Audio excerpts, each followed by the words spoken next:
Y estamos en un ciclo en el que estamos hablando de los yo soy de Jesús en el Evangelio de Juan.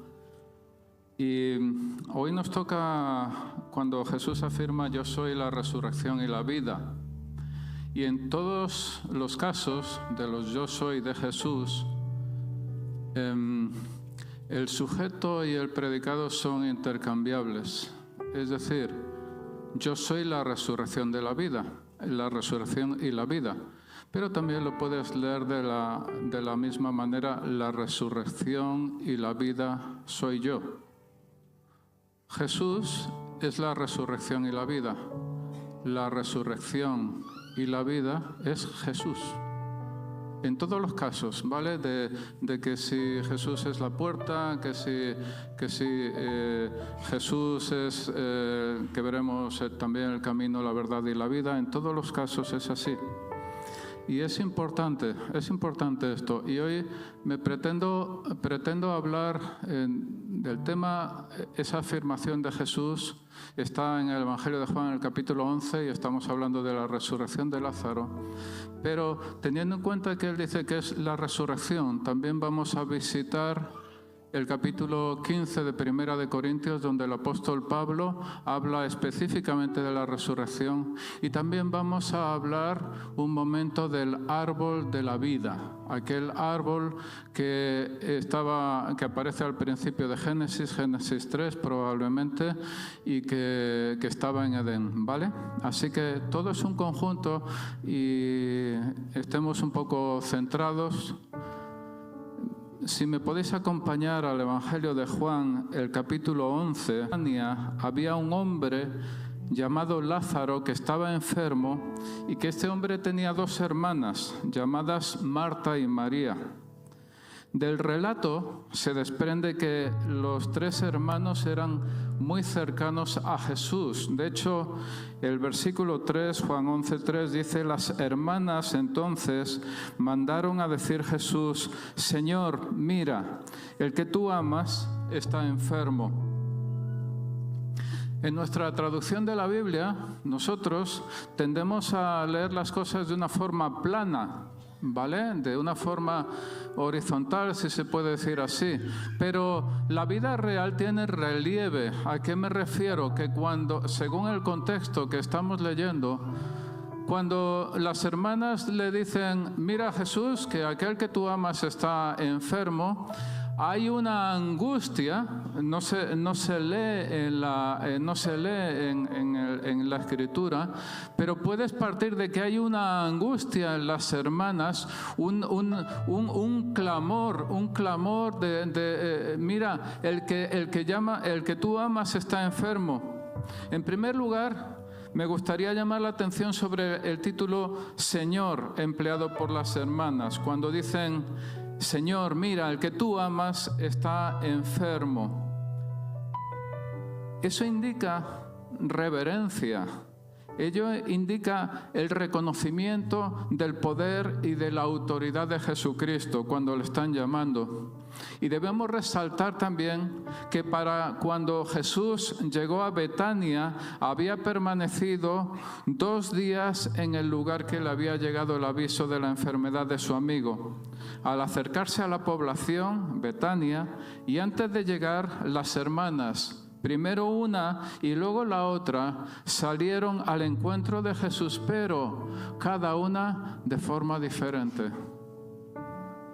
Primero Marta, la más activa, con un diálogo que tiene un valor extraordinario.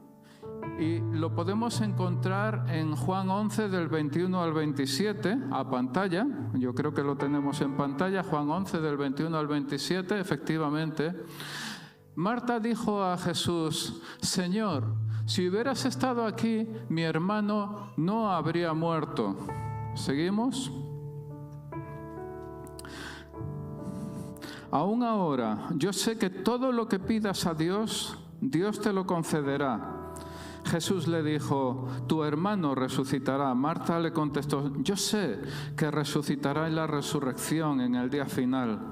Jesús le dijo: yo soy la resurrección y la vida. El que cree en mí, aunque muera, vivirá. Y todo el que vive y cree en mí no morirá jamás. ¿Crees esto? Ella le dijo: sí, Señor, yo he creído que tú eres el Cristo, el Hijo de Dios, el que viene al mundo. Después, María, contemplativa. En el versículo 32, a pantalla el versículo 32 del mismo capítulo, cuando María llegó a donde estaba Jesús, al verle se arrojó entonces a sus pies diciéndole: Señor, si hubieras estado aquí, mi hermano no habría muerto. Antes de continuar, quiero aclarar que en la declaración yo soy la resurrección y la vida, que la palabra griega que se traduce vida indica la vida en sentido absoluto, aquello que Dios tiene en sí mismo. Volvamos. Dos mujeres, hermanas, dos formas diferentes de entender la vida. Un mismo problema demasiado grave para superarlo. Ante la profunda incapacidad del ser humano, una misma solución: la intervención de Cristo Jesús, el Señor. Tenían que ser tan diferentes para que todos nosotros, cada uno de nosotros, los que estamos aquí, nos podamos identificar con alguna de ellas. Entre los que estamos aquí, unos son hacendosos, rápidos, dispuestos, prácticos. En cambio, otros se inclinan más a la meditación y a la reflexión. Pero una de las realidades absolutas de la vida, queridos amigos, es que tanto unos como otros nos encontramos problemas que no somos capaces de resolver por nosotros mismos y que amenazan con arrastrarnos al fango. Un problema de esta índole, independientemente de qué tipo de personalidad tengamos, tiene una única solución: Jesucristo. La conversación de Marta con Jesús ejemplifica la extrema habilidad que tenía Jesús para sacar a la luz el interior del ser humano.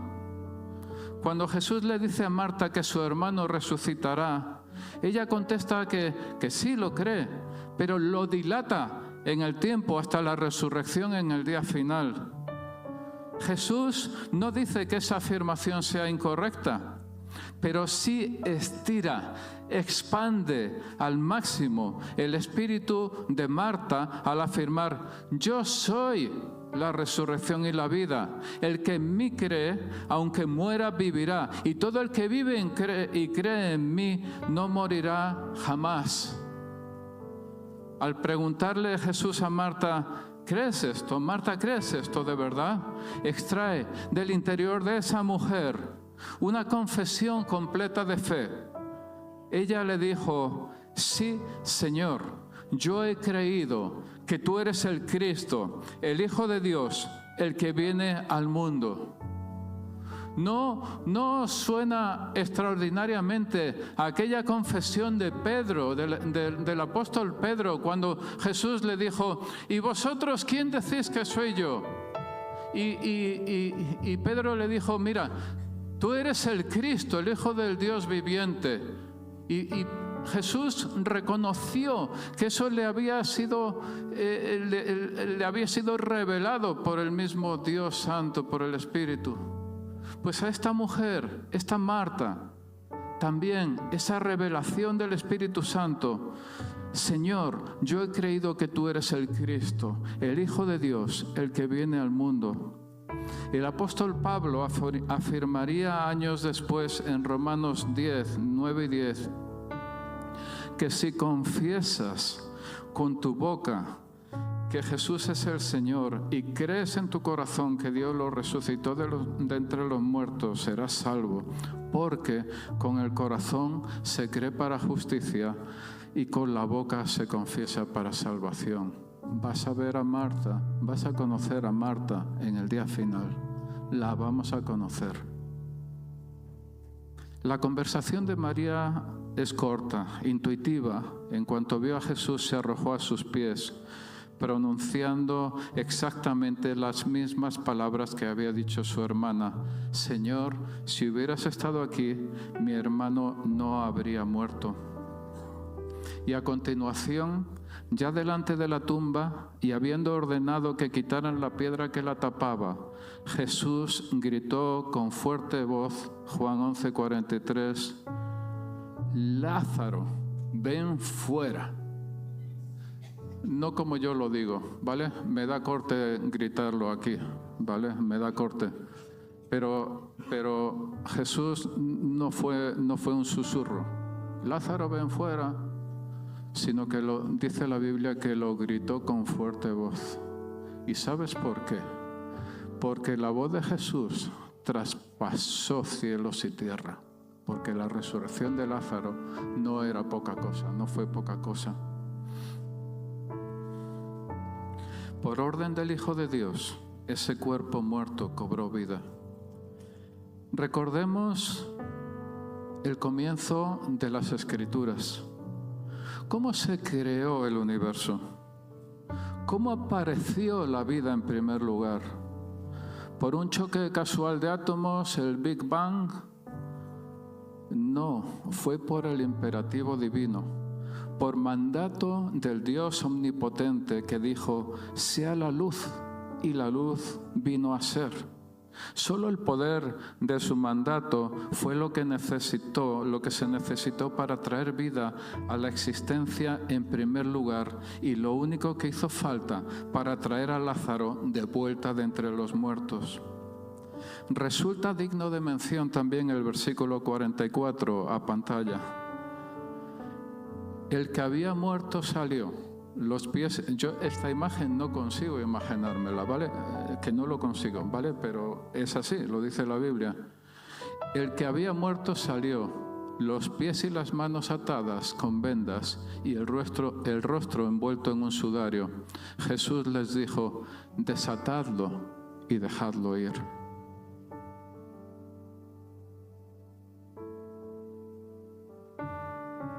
Quiero repasar el proceso un momento. Un hombre está gravemente enfermo. Dos personas desesperadas, sus hermanas, buscan a Jesús rogando por un milagro. Jesús obra el milagro, no como ellas esperaban, de sanidad. Ellas esperaban un milagro de sanidad, pero fue un milagro en realidad de resurrección. Pero el hombre aún estaba atado. Este Lázaro, que no dice nada, en ninguna parte le oyes que diga una palabra, estaba atado. Jesús realiza el milagro, pero ordena a los testigos que desaten al hombre y lo dejen ir. ¿Qué pensarían los que desataron a Lázaro? ¿Cómo olería ese cuerpo y esos vendajes 4 días después de muerto? Jesús, la resurrección y la vida, resucitó a Lázaro, lo volvió a la vida, pero él seguía atado. Cuando nosotros llegamos a Jesús, cuando le aceptamos, cuando hacemos la oración, Señor, te entrego mi vida, perdona mis pecados, pues sí, hay un milagro de resurrección en nuestra vida, pero con frecuencia seguimos atados. Seguimos atados con frecuencia a, pues, cada uno lo suyo. Puede ser alcohol, puede ser drogas, puede ser fornicación o adulterio o no lo sé, yo qué sé, amarguras. Cada uno lo suyo, cada uno su vida, ¿no? Pero es un ejemplo. Esta resurrección de Lázaro es un ejemplo de que sí, Jesús le ha dado la vida, hay una resurrección, pero amigo, aún hay que desatar, aún huele 4 días Y eso nos ha pasado a todos los que hemos conocido a Jesús, ¿vale? No es que yo vaya a decir unos y otros, no. Y eso nos pasa a todos. 4 días y aún se podría decir que olemos a descomposición y nuestro vendaje aún huele a descomposición. Y para eso en gran parte, queridos amigos, es la iglesia. La iglesia que tiene que ayudar a desatar en ese proceso que la salvación es por fe en Jesucristo, pero la iglesia tiene que ayudar para quitar los vendajes del que ha estado muerto y ahora está en la vida, ahora vive. Dice la palabra de Dios en Mateo que todo lo que desatéis en la tierra será desatado en el cielo. Y ese es el sentido básico cuando Pablo afirma: esta es la palabra de fe que predicamos en Romanos 10. Fe en la salvación, pero también que la persona sea desatada de vicios, de mal lenguaje, de ira, de un pasado doloroso. Eso es real en la palabra predicada desde el púlpito, pero también en un grupo en casa o en un tú a tú con una persona. Y no se dice quién desató a Lázaro, porque lo importante es quién le dio la vida. A lo mejor no se dice quién tuvo que taparse la nariz para desatar a Lázaro, pero lo importante es quién le dio la vida. Porque sin la vida, sin esa resurrección, no hay nada, queridos amigos. También quiero dejar claras 2 cosas en este punto. Que Lázaro resucitó, pero al cabo de cierto tiempo, sin duda murió, porque su resurrección fue un milagro. No se trataba de la resurrección de los muertos en el fin de los tiempos. Y también quiero recordar que la resurrección excluye la reencarnación. No existe tal cosa como la reencarnación. Hebreos 9:27, a pantalla, Hebreos 9:27 afirma que está decretado. Hebreos 9:27 está decretado que los hombres mueran una sola vez y después de esto el juicio. No hay reencarnación. Y de paso, si sigues leyendo horóscopos, olvídate de los horóscopos. Es una forma de justificar lo injustificable. Olvídate de los horóscopos si es que estás en ello, ¿vale? Vayamos a 1 Corintios 15. Jesús dice de sí mismo: yo soy la resurrección y la vida. La resurrección. Vayamos a ver algunas cosas que dice el apóstol Pablo sobre la resurrección en 1 Corintios 15. Acabamos de ver los hechos, tal como los expone la Biblia. En primer lugar, en los versículos 3 y 4, quiero hablar de los versículos de 1 Corintios 15, versículos 3 y 4, a pantalla. Dice así: yo os entregué. Me encanta esta expresión del apóstol Pablo. Yo os entregué. Yo os entregué en primer lugar lo mismo que recibí, que Cristo murió por nuestros pecados conforme a las Escrituras. Y el siguiente, el 4, jóvenes, lo leo, no me importa, ¿vale? Que fue sepultado y que resucitó al tercer día conforme a las Escrituras, ¿vale? Conforme a las Escrituras. Un día que yo pueda, que haya predicación libre en la iglesia, porque ahora estamos en un ciclo sobre los yo soy de Jesús. Voy a hablar de esto sobre las Escrituras y la importancia de las confesiones de fe, y también sobre la reforma en España, un día que yo pueda hacerlo, ¿vale? Cristo murió por nuestros pecados conforme a las Escrituras, que fue sepultado y que resucitó el tercer día conforme a las Escrituras, pero algunos negaban la resurrección de los muertos. En los versículos 12 y 13 dice: si se predica que Cristo ha resucitado de entre los muertos, ¿cómo dicen algunos entre vosotros que no hay resurrección de muertos? Y si no hay resurrección de muertos, entonces ni siquiera Cristo ha resucitado.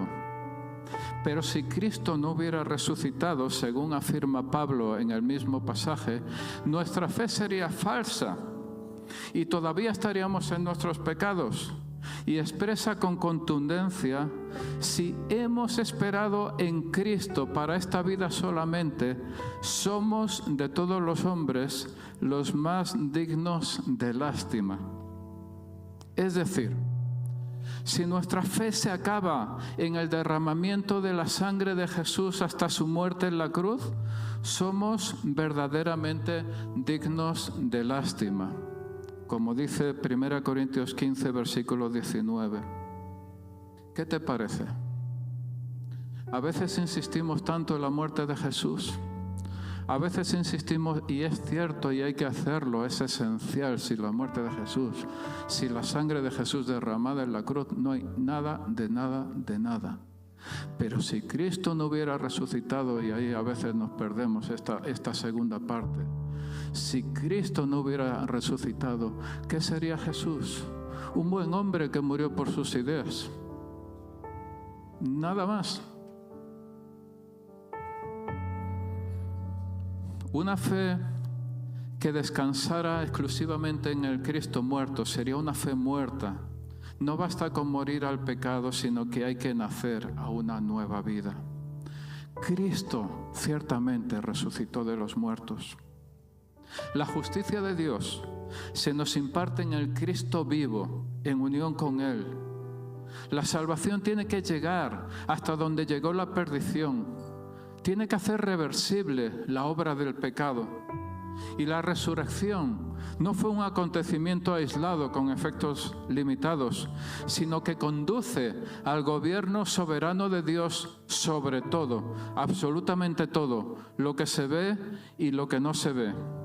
En los versículos 24 al 28, 1 Corintios 15, del 24 al 28 se afirma que Cristo debe reinar hasta que haya puesto a todos sus enemigos debajo de sus pies, aboliendo todo dominio y toda autoridad y todo poder. Recordad que en Efesios 6:12 se dice que no tenemos lucha contra sangre y carne, sino contra principados, contra potestades, contra los gobernadores de las tinieblas de este siglo, contra huestes espirituales de maldad en las regiones celestes. Pues en 1 Corintios 15, que acabo de leerlo, se afirma que Cristo debe reinar hasta que haya puesto a todos sus enemigos, aboliendo todo dominio bajo sus pies, aboliendo todo dominio y toda autoridad y poder.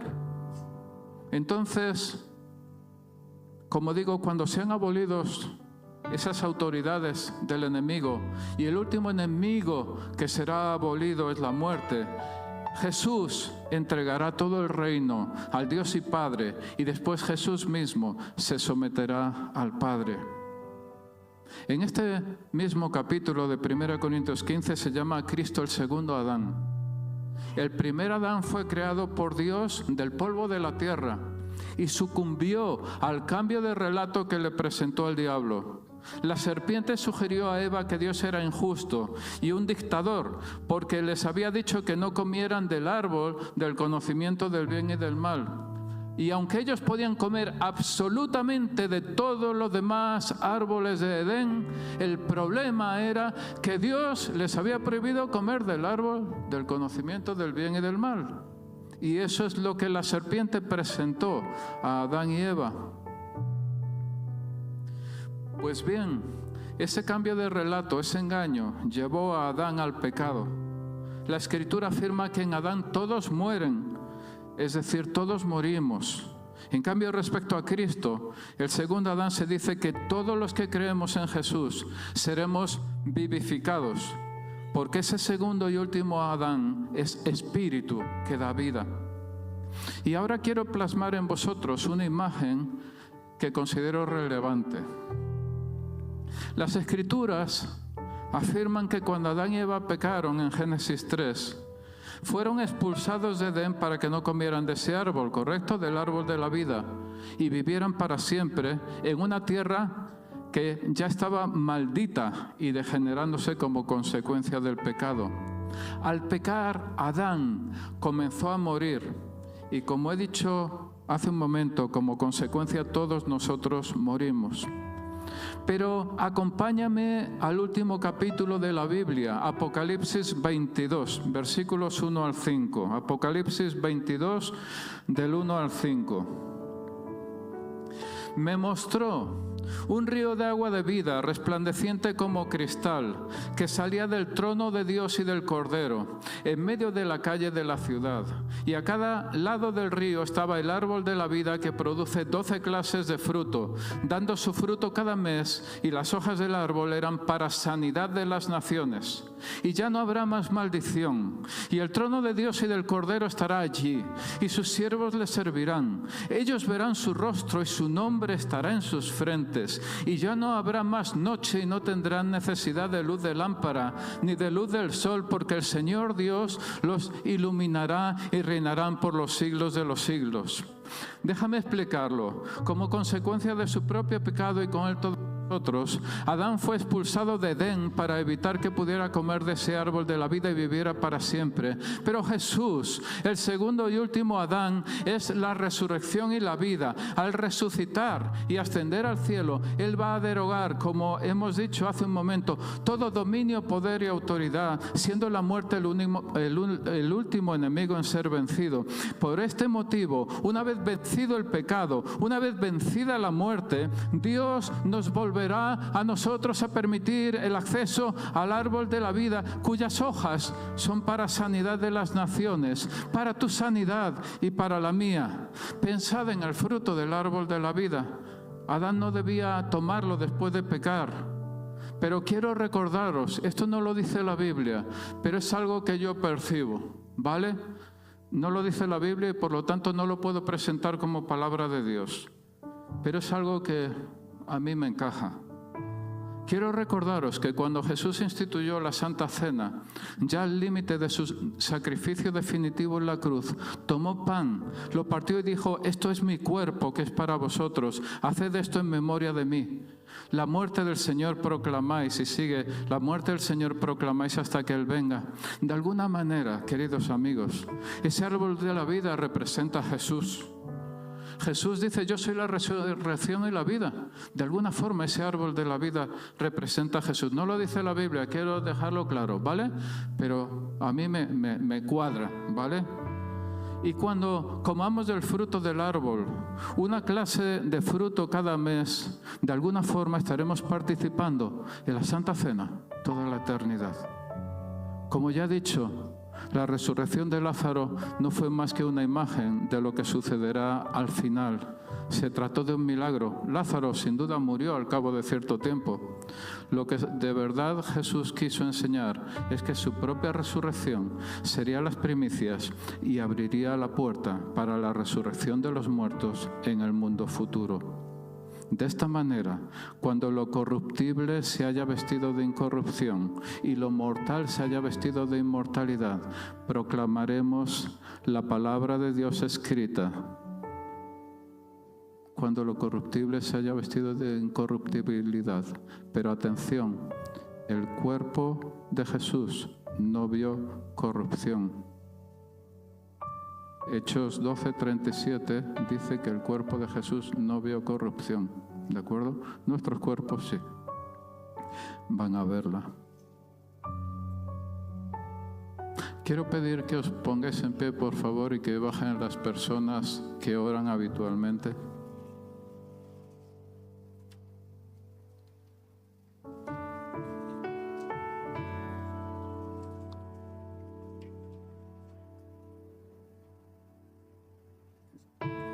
Sí, bajar las personas que oréis habitualmente, ¿vale? Sí.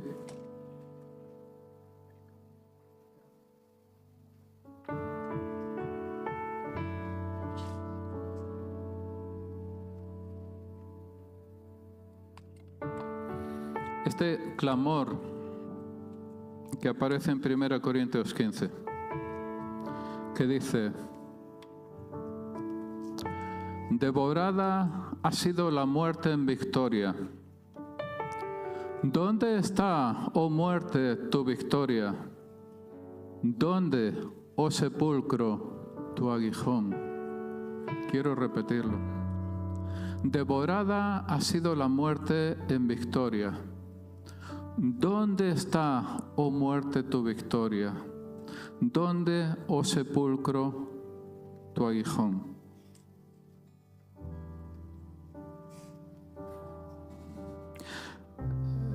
Las personas que nos habéis visitado por primera vez, hay alguien allí en la salida que os invitamos a que contactéis, que vayáis con ella ya. Están levantando un cartel que dice "Soy nuevo", y que podéis ir ahora hacia pues donde os van a llevar. Os vamos a entregar un obsequio de parte de la iglesia y queremos pues que nos conozcáis un poco más. Y al mismo tiempo, en el Antiguo Testamento encontramos algunas personas que corrían al altar para escapar de alguna otra persona que quería matarlas y así salvar su vida. La idea es que en el altar se encontraba la presencia de Dios y el perseguido esperaba su misericordia. Actualmente no tenemos ese tipo de altares físicos, pero hemos afirmado que la resurrección conduce al gobierno soberano de Dios sobre absolutamente todo, lo que se ve y lo que no se ve. Y por otra parte, debemos considerar que aún creyentes podríamos tener áreas muertas en nuestra vida. Y eso es lo que yo quiero decirte. Quizá hay aquí esta mañana alguien que aún no ha entregado su vida a Jesucristo, que no le ha aceptado como Señor y Salvador y que no ha entrado en este poder de resurrección. Y yo te quiero invitar a que bajes ahora para que alguien ore por ti, si aún no conoces a Jesús o si aún no lo tienes claro. Pero también quiero invitarte a ti. Por supuesto, si vienes con una necesidad que dices, yo quiero que oren por mí por esta necesidad, la que sea, ¿vale? Eso también. Pero también quiero invitarte a ti, que sabes que tienes áreas muertas en tu vida. Porque a veces cuando pensamos en la resurrección, en la muerte y resurrección de Jesucristo, estamos pensando en el total. Pero sabemos que hay áreas muertas a veces en nuestra vida que ya llevan más de 4 días y que sí, efectivamente hay que desatar y hay que liberar ahí. Si ese es tu caso, baja ahora y oramos por ti en nombre de Jesucristo, mientras pasamos con la alabanza.